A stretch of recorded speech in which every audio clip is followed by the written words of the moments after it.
नमस्कार दोस्तों, मैं दिनेश मालविया बात करेंगे राजस्थान अध्ययन की आरबीएससी की क्लासों की सीरीज़ की। हम बात कर रहे हैं कक्षा 6 से 10 तक की राजस्थान अध्ययन, जिसमें कक्षा 6 के अंदर हमारा राजस्थान नाम से किताब की हम पूरी करने वाले हैं और इसमें 3 अध्याय पहले हो चुके हैं। आज चौथे अध्याय की बात करेंगे। राजस्थान में प्राचीन सभ्यता स्थल कौन कौन से, उसके बारे में हम डिटेल से बात करेंगे। वीडियो में अंतिम समय तक बने रहे।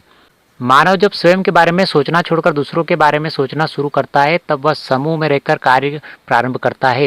यानी स्वयं के बारे में सोचेगा तो अकेला ही रहेगा, लेकिन समूह के बारे में सोचेगा तो वह समूह में रहना शुरू कर देता है।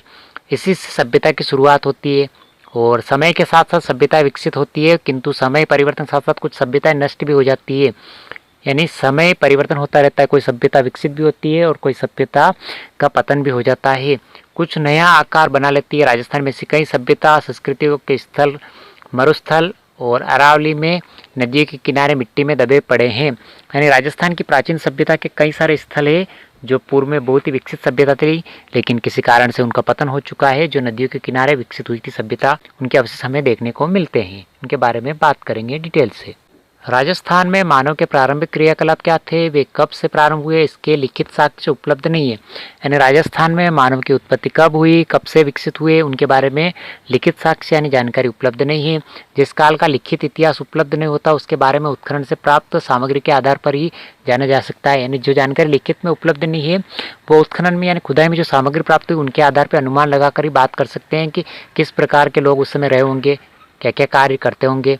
उत्खनन से प्राप्त प्राचीनतम साक्ष्यों में आवास स्थल, लकड़ी, अनाज, हड्डी, पत्थरों के अस्त्र शस्त्र और उपकरण प्रमुख है। यानी जब खुदाई की गई तो खुदाई के अंदर हमें विभिन्न प्रकार के लकड़ी, अनाज, हड्डी और पत्थरों के अस्त्र शस्त्र के उपकरण प्राप्त हुए। चूँकि प्राप्त उपकरणों में पत्थर के उपकरणों की संख्या अत्यधिक है, यानी प्राचीन काल में धातु के रूप में औजारों का विकास नहीं हुआ था, यानी पत्थरों के औजार मिले हैं।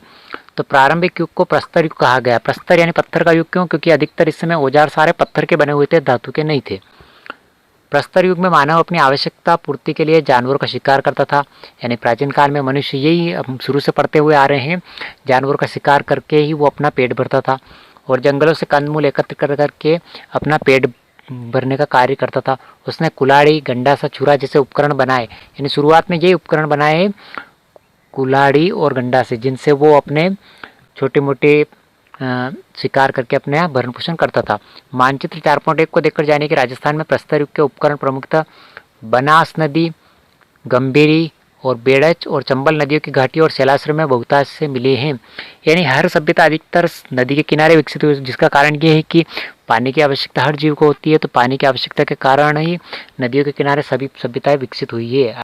प्रस्तर युग के बाद ताम्र काश्य काल यानी पत्थर के जो औजार मिले हैं, यानी प्रस्तर युग के बाद एक और काल आया जिसको ताम्र काश्य काल, यानी जिसमें तांबे का प्रयोग शुरू हो चुका था और उसके पश्चात लोह युग के अवशेष प्राप्त हुए हैं। यानी तांबे का युग पहले, यानी तांबे के हथियार पहले बनने लगे थे, यानी धातु के बर्तन वगैरह, उसके बाद फिर लोहे का प्रयोग बाद में हुआ।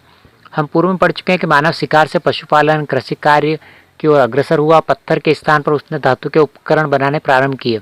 धातुओं में सर्वप्रथम तांबे का उपयोग प्रारंभ किया गया। तो ये प्रश्न बनता है आपके कि मनुष्य ने सबसे पहले किस धातु का उपयोग किया था बर्तन बनाने में या हथियार बनाने में। तो सबसे पहले धातुओं में सर्वप्रथम तांबे का उपयोग प्रारंभ किया। और राजस्थान में ताम्र सभ्यता के अवशेष कहाँ से मिले हैं, कालीबंगा, गणेश्वर और आहड़ से। ये प्रश्न फिर बनता है आपके, राजस्थान में कालीबंगा, गणेश्वर और आहड़ सभ्यता से तांबे के उपकरण प्राप्त हुए हैं। कालीबंगा सभ्यता के अवशेष दे रखे हैं, चित्र दे रखा है आपको कालीबंगा सभ्यता का।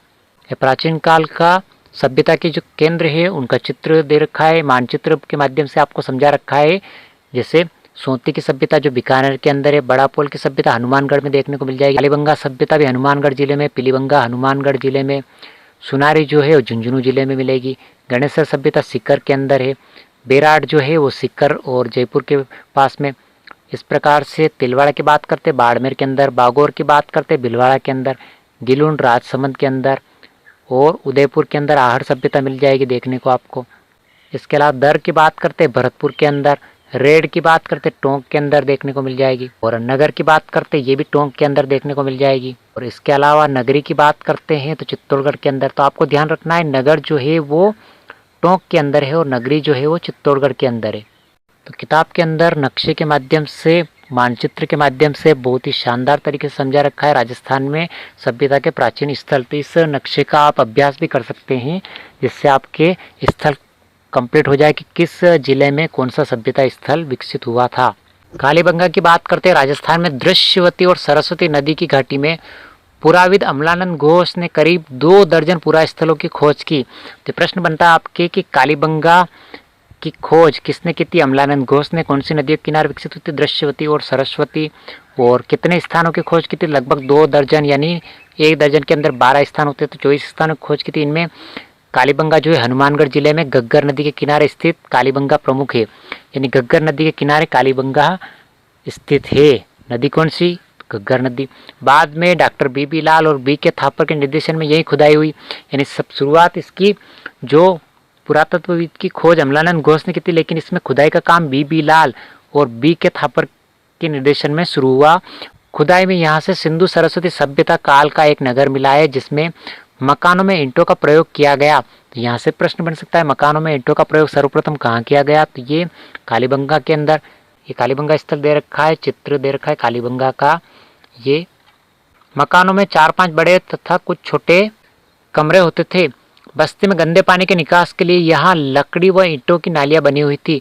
ये प्रश्न फिर बनता है आपके कि सर्वप्रथम लकड़ी व ईंटों की नालियाँ कहाँ बनी हुई थी? लकड़ी व ईंटों की नालियाँ कालीबंगा के अंदर। यहाँ चबूतरे भी मिले हैं, जिसमें अग्निकुंड अग्निवेदिकाएं बने हुए हैं। यानी चबूतरे के ऊपर अग्निवेदिकाएं कहाँ से मिली है? तो कालीबंगा से। संभवतः ये धार्मिक कार्यों हेतु प्रयुक्त होते हैं। दूसरे टीले के उत्खनन में दुर्ग के अवशेष मिले हैं। कालीबंगा की नगर योजना सिंधु सरस्वती सभ्यता की नगर योजना के समरूप दिखाई देती है। यानी कालीबंगा की जो नगर योजना है, नगर निर्माण की जो योजना है, वो सिंधु सभ्यता के जैसी समरूप यानी बराबर समान रूप से दिखाई देती है। इस क्षेत्र में नगर की प्राचीर के बाहर जोती हुई कृषि भूमि के साक्ष्य भी मिले हैं। कालीबंगा की बात करते हैं तो कालीबंगा के अंदर सर्वप्रथम भूमि के जोतने के साक्ष्य भी मिले हैं।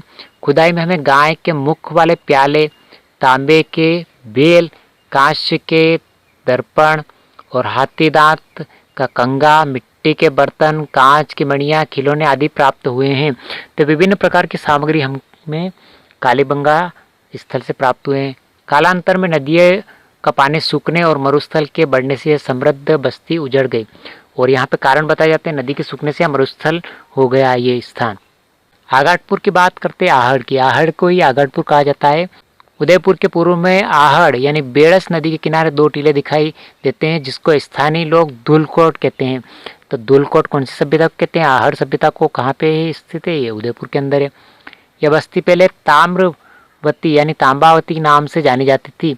ऐसा प्रतीत होता है कि तांबे के औजारों के निर्माण का केंद्र होने से यह नाम पड़ा और 10वीं से 11वीं शताब्दी में इसे आगटपुर नाम से जाना जाता था। तो ऐसी कौन सी सभ्यता थी जिसे 10वीं से 11वीं शताब्दी में आगटपुर के नाम से जाना जाता था? तो वह आहड़ सभ्यता उदयपुर के अंदर। यहाँ से प्राप्त मकानों की दीवारें पत्थर और मिट्टी से बनी हुई, जिनकी छत बांस और केलू से बनी होती थी।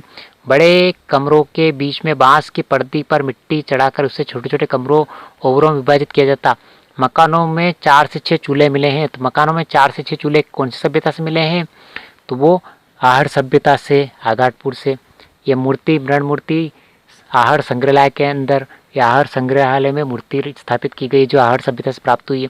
तांबे का पात्र, तांबे की कुल्हाड़ी, तांबे का टुकड़ा और तांबे की छुरी प्राप्त हुई है आहड़ से, जो आहड़ संग्रहालय में सुरक्षित है वर्तमान में। जो संयुक्त परिवार है सामूहिक भोजन के साक्ष्य है, यानी यहाँ से 4 से 6 चूल्हे मिले हैं जो संयुक्त परिवार के साक्ष्य है। और यहाँ से उच्च कोटि के चावल उत्पादित होते थे, यानी उच्च कोटि के चावल भी आहड़ से उत्पादित होते थे। आहड़ में भट्टीनुमा चूल्हा भी मिला है। तो भट्टीनुमा चूल्हा कहाँ से मिला है? आहड़ सभ्यता से। इससे माना जाता है कि यहाँ तांबा पिघलाया जाता था। आहड़वासी बर्तन बनाने की कला में दक्ष थे। यहाँ मिले लाल भूरे मृदभांड। लाल और भूरे मृदभांड कहाँ से मिले हैं? आहड़ से। हाथ की सफाई तथा अलंकार की दृष्टि से उत्कृष्ट है। दुलकोट से 1951-52 ईस्वी में उत्खनन में तस्तरिया यानी दुलकोट भी कहा जाता है आहड़ सभ्यता को। यहाँ से 1951-52 की जब खुदाई की गई थी, यहाँ से तस्तरिया, दीपक, धूपदानियाँ, कटोरिया, मटके, कलश, चूड़ियाँ, खिलौने, 26 किस्म के मणिये, 6 तांबे की मुद्राएं और 3 मुहरें प्राप्त हुई है। तो 26 किस्म की मणिये, 6 तांबे की मुद्राएं और 3 मुहरें कहाँ से प्राप्त हुई है? तो ये आहड़ से, दुलकोट से। ऐसा प्रतीत होता है कि प्राकृतिक प्रकोप से विध्वंस हुई सभ्यता को लोग उत्तर पूर्व और दक्षिण पूर्व की ओर बढ़े हुए गिलुंड और भगवानपुरा जैसे स्थल बसाए और बाद में यहाँ पे विध्वंस हो गया सभ्यता का। इसके बाद लोगों ने उत्तर पूर्व के अंदर नए स्थल बसाए जिसमें गिलुंड और भगवानपुरा जैसे स्थल है।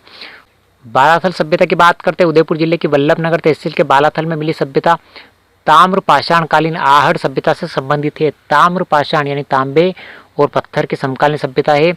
यहाँ से 11 कमरों के एक बड़े भवन एवं दुर्ग जैसे चिन्ह भी प्राप्त हुए हैं। तो 11 कमरों का बड़ा भवन कहाँ से प्राप्त हुआ है? बालाथल से। बालाथल में तांबे के चाकू, कुल्हाड़ी, छेनी, बाण जैसे उपकरण तथा कर्णफूल, गले की हार की लटकन आदि आभूषण मिले हैं। यहाँ के निवासियों में मिश्रित अर्थव्यवस्था प्रचलित थी।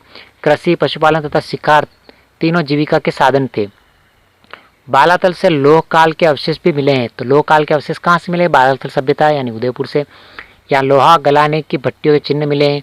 तो लोहा गलाने के भट्टियों के चिन्ह, तांबा गलाने के चिन्ह हम पहले देख चुके हैं, आहड़ सभ्यता से मिले हैं और लोहा गलाने के सब चिन्ह हमें बालाथल से मिले हैं। आगे बात करते हैं गणेश्वर सभ्यता की। गणेश्वर सभ्यता की बात करते हैं। सीकर जिले में नीमका थाना तहसील में गणेश्वर एक विशिष्ट संस्कृति के अवशेष मिले हैं। इसे ताम्र संचयी संस्कृति कहा जाता है क्योंकि यहाँ से अधिक मात्रा में तांबा प्राप्त हुआ है और यह संस्कृति पूर्वी राजस्थान में गंगा घाटी क्षेत्र में पल्लवित हुई है। गणेश्वर में ताम्र उपकरण बहुतायत में मिले हैं। तांबे के बहुत सारे औजार मिले, उपकरण मिले। इसका कारण खेतड़ी ताम्र भंडार की निकटता रही होगी। यानी खेतड़ी जो ताम्र भंडार है उसका निकटता के कारण यहाँ से बहुत सारे उपकरण तांबे के मिले हैं। ताम्र उपकरणों में बाण, छेनियाँ, मछली पकड़ने कांटे, उस तरह के फलक, अंगूठे आदि प्रमुख। ऐसा प्रतीत होता है कि यहाँ से दोहरी पेचदार सिरा वाली ताम्र पिनों को पश्चिमी तथा मध्य एशिया में निर्यात किया जाता। यानी यहाँ से मध्य एशिया में भी निर्यात होते थे तांबे की सामग्री विभिन्न प्रकार की। गणेश्वर में मिट्टी के 2 प्रकार के बर्तन मिले हैं। अब 2 प्रकार के बर्तन कौन कौन से मिले हैं गणेश्वर से उसकी बात करते हैं। इससे पहले प्रकार की बात करते हैं हड़प्पा पूर्व संस्कृति के हल्के रंग के पतले बर्तन और दूसरे नंबर पर लाल चिकनी मिट्टी विशिष्ट चित्रकारी वाले मजबूत बर्तन। इन बर्तनों में मर्तबान, कलश, प्याले, तसले, ढक्कन, हांडी प्रमुख है। यानी कुछ तो हल्के रंग वाले बर्तन मिले हैं और कुछ मजबूत चित्रकारी किए हुए बर्तन मिले हैं। आहड़ एवं गणेश्वर सभ्यताएं ताम्र पाषाण काल की थी। तो ये प्रश्न फिर बनता है आपके नया कि ताम्र पाषाण कालीन सभ्यता कौन कौन सी थी? तो आहड़ और गणेश्वर दोनों थी, किंतु इनके ऊपरी स्तर पर लोह युग के अवशेष भी प्राप्त हुए। लोहकालीन इतिहास को जानने के लिए बेराट, सांबर, बागोर, रेड आदि सभ्यता स्थलों के विवरण उल्लेखनीय हैं। यानी लोहकालीन स्तर की बात करते हैं तो बेराट, सांबर और बागोर और रेड से लोहे की विभिन्न मात्रा में सामग्रियां मिली है। ये अशोक का बेराट से प्राप्त शिलालेख, यानी अशोक का उस समय की जो ब्राह्मी और खरोष्टी लिपि चलती थी उसमें उसने लिखे थे जो अभी तक पढ़ नहीं पाए। और सर्वप्रथम अशोक के अभिलेख को पढ़ने का काम जेम्स प्रिंसेप ने किया था। तो ये बेराट का अभिलेख है अशोक का। बेराट की बात करते हैं। जयपुर जिले में स्थित बेराट कस्बा हर युग में सभ्यता संस्कृति का प्रमुख केंद्र रहा है। इसकी बीजक की पहाड़ी और भीम की डूंगरी पुरातत्व की दृष्टि से महत्वपूर्ण है। तो बेराट सभ्यता कहाँ विकसित हुई थी? जयपुर के अंदर बीजक की पहाड़ी और भीम की डूंगरी पे। महाभारत काल में बेराट का उल्लेख किसमें हुआ है? मत्स्य जनपद के रूप में विराटनगर नाम से उल्लेख हुआ है जब पांडवों ने अपना अज्ञातवास के अंतिम दिन व्यतीत किए थे। मौर्य काल में यह प्रमुख केंद्र था। यहाँ अशोक के 2 स्तंभ लेख मिले हैं, एक भाबरू या बेराट शिलालेख एवं बौद्ध मठ के अवशेष प्राप्त हुए हैं। तो अशोक के शिलालेख भी बेराट से प्राप्त हुए हैं। तो बेराट बहुत ही महत्वपूर्ण प्राचीन स्थल है। यहाँ एक कमरे में 36 चांदी की मुद्राएं मिली है जिनमें 8 पंचमार्क और 28 भारतीय यूनानी शासकों की। तो ये भी महत्वपूर्ण प्रश्न बनता है कि कितनी मुद्राएं मिली है बेराट से? 36 चांदी की मुद्राएं मिली है जिनमें 8 पंचमार्क यानी 5 कोने वाली और 28 भारतीय यूनानी शासकों की मुद्राएं। खुदाई में स्वस्तिक तथा त्रिरत्न चक्र के चिन्ह से युक्त अलंकृत घड़े, दीपक, नाचता हुआ पक्षी, पत्थर की संदूकें, लोहे के किले एवं हाथी से बना हुआ वस्त्र भी मिला है। उपयुक्त स्थलों के अतिरिक्त राजस्थान में भीलवाड़ा जिले के बागोर, ओजियाना और बागोर भीलवाड़ा जिले के अंदर है। जयपुर जिले में सांबर और जोधपुरा स्थल जयपुर जिले में। टोंक में स्थित नगर और रेण टोंक में है। और चित्तौड़गढ़ में कौन सा स्थल है? नगरी है। भरतपुर के अंदर नौ है, जालोर के अंदर भिनमाल, राजसमर में पचमता, गिलुंड आदि स्थल पाषाण, ताम्र पाषाण तथा ताम्र लोह संस्कृति को प्रकट करते हैं। यानी पाषाणकालीन भी है, ताम्र पाषाणकालीन भी है और लोहकालीन संस्कृति को भी ये सारे स्थल प्रकट करते हैं। तो कौन सा स्थल कौन से जिले में है डिटेल से हमने पढ़ा है। ये बेराट का बौद्ध मठ दे रखा है, यानी बौद्ध मठ जो बेराट के अंदर है और जयपुर के अंदर, उसका चित्र दे रखा है। इस प्रकार से 4था अध्याय भी समाप्त हो चुका है। तो इसी प्रकार से आपको लगातार क्लासें मिलती रहेगी। आपको क्लास अच्छी लगी हो तो नोट्स ज़रूर बनाएं और अपने दोस्तों को अधिक से अधिक शेयर करें, जिनके विभिन्न प्रतियोगी परीक्षा में महत्वपूर्ण साबित होने वाली है राजस्थान इतिहास कला संस्कृति के लिए। प्रश्न दे रखे, इसके अंदर एक दो प्रश्न दे रखे। किस जिले में कालीबंगा स्थित है? तो हनुमानगढ़ जिले में। अशोक भव्य शिलालेख कहाँ से प्राप्त हुआ? तो बेराट से। इस प्रकार से प्रश्न इसमें है और विभिन्न प्रकार से प्रश्नों की डिटेल से हमने इस अध्याय के अंदर जाना है और बहुत सारे प्रश्नों की जानकारी हमने इस अध्याय से प्राप्त की है। तो इसी प्रकार के वीडियो लगातार आपको मिलेंगे। वीडियो को अधिक से अधिक अपने दोस्तों को शेयर करें। अगली क्लास 5वीं क्लास में मिलते हैं। Thank you.